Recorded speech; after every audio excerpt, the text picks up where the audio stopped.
Hey guys, what's up? So, a couple weeks ago, I got this awesome opportunity to sit down with this guy named Shane Claiborne. So he's this guy who's in his 30s, and when he was in college, he really got tired of the world we live in and the way people are treated, and especially the way that religious people kind of treat the rest of the world. So he's lived this crazy radical life of just like serving other people.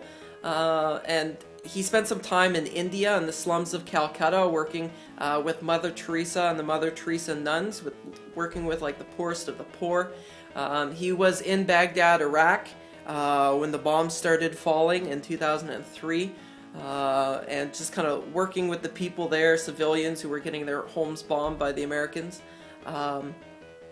And he currently lives in Philadelphia in one of the slummiest areas there. Where he basically lives at close to like poverty level so that he can give like everything he owns to help other people. Even like he sews his own clothes because he wants to know his clothes weren't made in a sweatshop, right? So the other week I got a chance just to kind of sit down with him and chat. So yeah, it's really good. I hope you're challenged by it. And he's just this awesome example how one person really can change the world. So I hope you enjoy. Alright, hey guys, I am here at Calvary Church here in Cambridge. So this here is Shane Claiborne. He's a pretty cool guy. Now, Shane, it seems like the last 10 years of your life has really been about social justice and bringing change in the world. You spent some time in the slums of Calcutta with Mother Teresa. You've moved your family into one of the sketchy parts of inner city Philly, which has got to be kind of scary at times. So my first question for you is, why is social justice and why is this idea of living a simpler life and kind of throwing out the American dream, why has this been so important for you?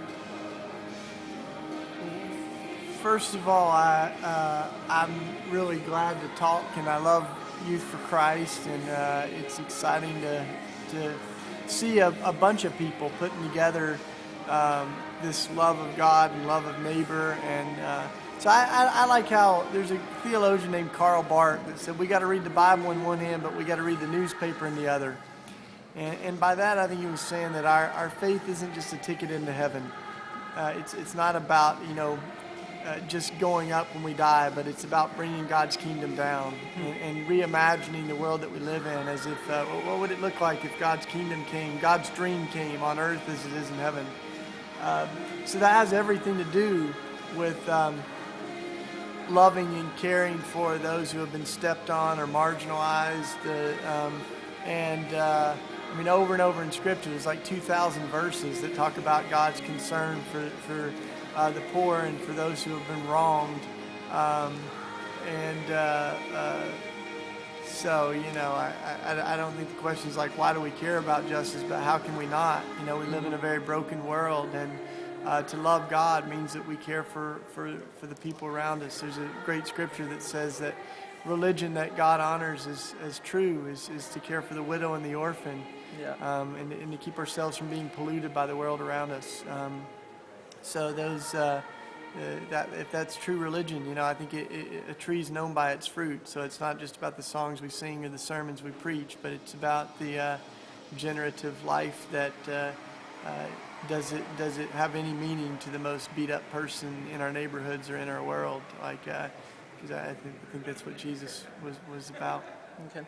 Well, that makes sense for a Christian, and maybe if one of the people watching this believes in karma, that can make sense. But what would you say to a teenager who doesn't believe in anything? Why get concerned about social justice? Well, the word for justice that's used in the like Greek and the Hebrew, even for folks outside of the Christianity, it's really interesting because the same word for justice was also for righteousness, and it was about setting things right that have been wrong, healing things that have been broken, And so I think that that's something that, all of us want to see, is the things that are wrong in the world made right. And I think it's also why, like, maybe the best capturing of that old word is restorative justice. So, because there's a lot of people that use the word justice, and they don't all mean the same thing. Some people say we want justice, and they mean they want someone executed for a crime they committed. Or we want justice, we want to kill people who have killed some of our people. But restorative justice means that we are restoring relationships. We're healing things that have been broken. So Desmond Tutu, who's a great, incredible voice for restorative justice, he said, the revolution that we're talking about is big enough to set both the oppressed and the oppressors free. So it's about changing, not just caring for the victims, but also trying to change the hearts of those who have created victims. Okay.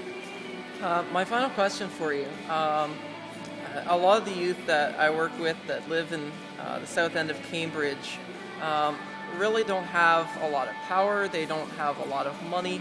So, like, what can a teenager do to make a difference in the world around him? There's a really incredible writer that I've learned a lot from named Henry Nouwen, and he uses this language that we're wounded healers.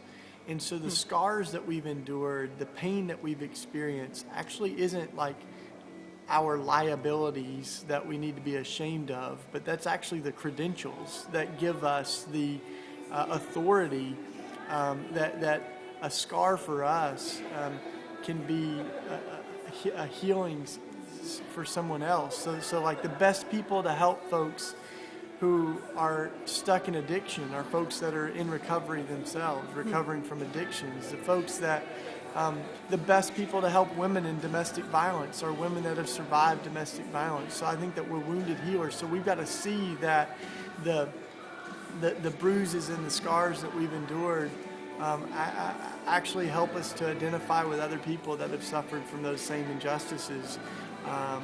So that's really good news. And, I think especially for people who have experienced being wronged, like or whose lives are imperfect, like that's the kind of, those are the kind of people over and over that it seems like become great revolutionaries for healing the wrongs of the world. I mean, if we don't know anything about injustice, then we often don't move the world too much. Yeah.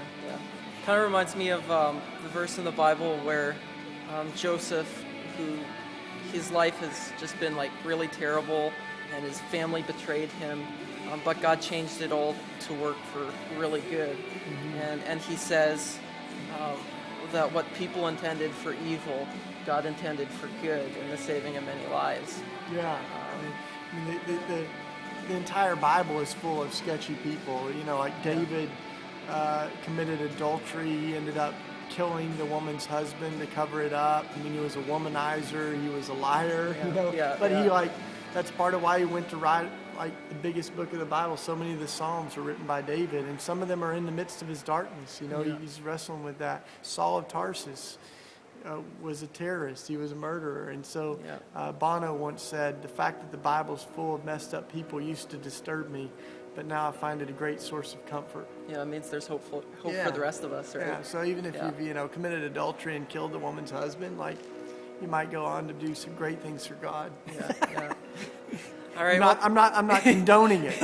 I'm naming it. Yeah. All right. Well, thank you so much for your time, Shane. Yeah, great.